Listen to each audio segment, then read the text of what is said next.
going to try taking off in an airplane from the top of an automobile this afternoon out in the valley. Sounds like a story. Hold it, Jack. Take off from an automobile on a dirt road. Can he make it? Well, Be a good picture either way. I'll send Mac out with a snapper. it's 40 miles out to the valley. We'll never make today's paper. A wire photo will make it if they pull it by 4 o'clock. Hello, Joe. I'm sending McIntyre and a photographer down. Get started for the valley right away. Yeah, some guy's gonna...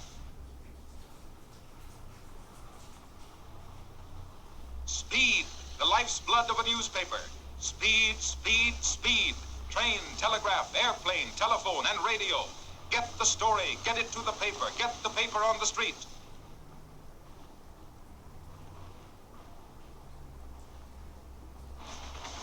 What time do you start, Marvin? Right now.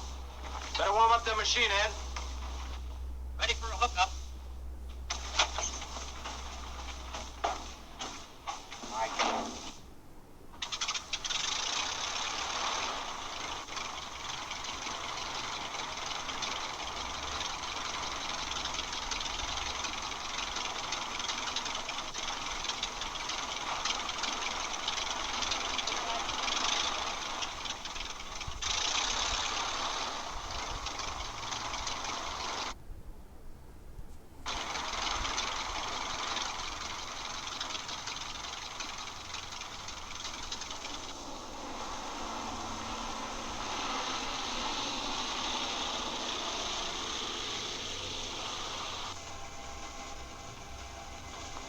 Rush. Okay, lights out.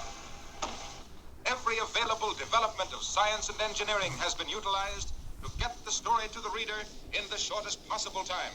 And now, the latest miracle of news gathering, sending pictures by wire, has lifted the curtain on a new era in newspaper history. Traveling almost as fast as the telephone story, wired photos now go across the continent with the speed of light. Long-distance supervisor, I want a clear circuit to the Daily News for picture transmission. Please keep this line clear. Here's the Daily News. Go ahead, please. Wide world wired photo. This is Mobile Unit number 1 in the valley. Ready with pictures of stunt car and airplane. Give me your signal.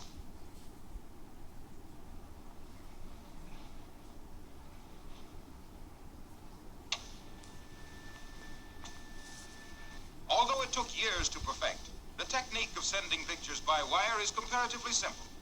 It's not a matter of sending the whole picture at once, but of separating the picture into fine lines, sending those lines over a wire, and assembling them at the other end. Let's suppose we have a picture or a pattern which we want to send to another location, and the only way to send it is through a small tube. For our purpose, we'll make this picture on closely wound string. Now, if we start at one end of the picture, taking it line by line or string by string in proper order, we can run the string through the tube and assemble it at the other end, line by line, until we again have the original pattern. That is exactly what we do in wired photo transmission. But we now take the picture apart electrically and translate it into units that we can send over a wire. The units are lines, all of the same width, but of different tones of gray. If we have a given number of lines in a given space, the tonal value of the page, the difference between dark gray and light gray, is determined by the density of the lines. If the lines vary in density, they will form a pattern. Instead of changing lines into a pattern, wired photo transmission is simply a matter of breaking up the pattern or picture into lines. This process is called scanning. A light is focused on the picture, and as the drum revolves, this light scans the picture from top to bottom on this line. At the same time, the drum is moving slowly along in front of the light, so that every part of the picture is scanned. If we stop the drum and look inside the case, then remove the condensing and amplifying apparatus, leaving only the optical system, we see that as this light strikes each part of the picture, it is reflected back through a lens and an aperture.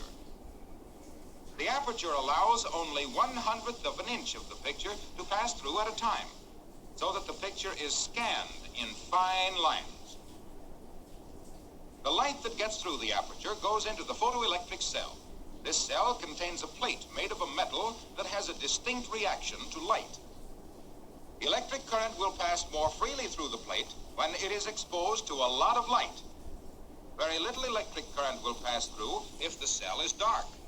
Therefore, when there is a white spot on the picture, a lot of light is reflected from it into the photoelectric cell, and a lot of current passes through the plate. If there is a dark spot on the picture, little or no light is reflected from it onto the plate, and very little current will pass through it. The current is then radiated into the receiver of the telephone set, where the telephone coils pick up the energy or current and send it over the line to the wired photo receiving set. On the receiving machine, these currents are then transferred into corresponding lines on a photographic negative wrapped on a similar drum. Let's stop this drum and look inside. The light that reaches the negative comes from a neon tube into which our current has been fed. A neon tube is used because it will react more quickly to current than an ordinary tube. With lots of current, it immediately becomes bright, and with less current, the tube dims quickly. An opening on this machine, similar to the one on the sending machine, allows only a small amount of light to go through to the negative at one time.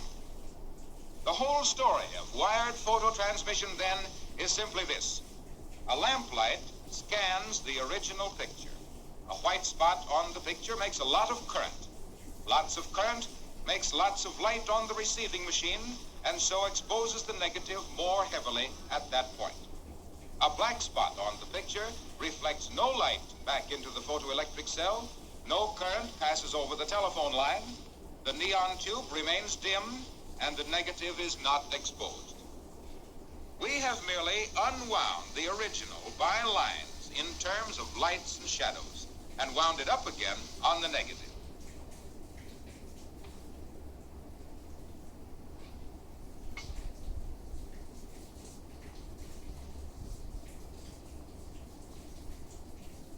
The negative now goes through the regular routine. It is developed and printed, and made into a half-tone engraving called a cut. Put into the form, it goes with the page to be made into a mat, then a mold, then a part of the roaring presses. Before the advent of wired photos, days were required to send a picture from coast to coast by train, and hours by airplane.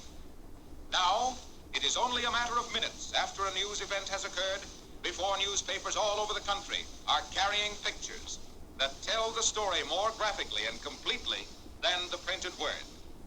Pictures sent from any location by simply picking up a telephone and calling the paper.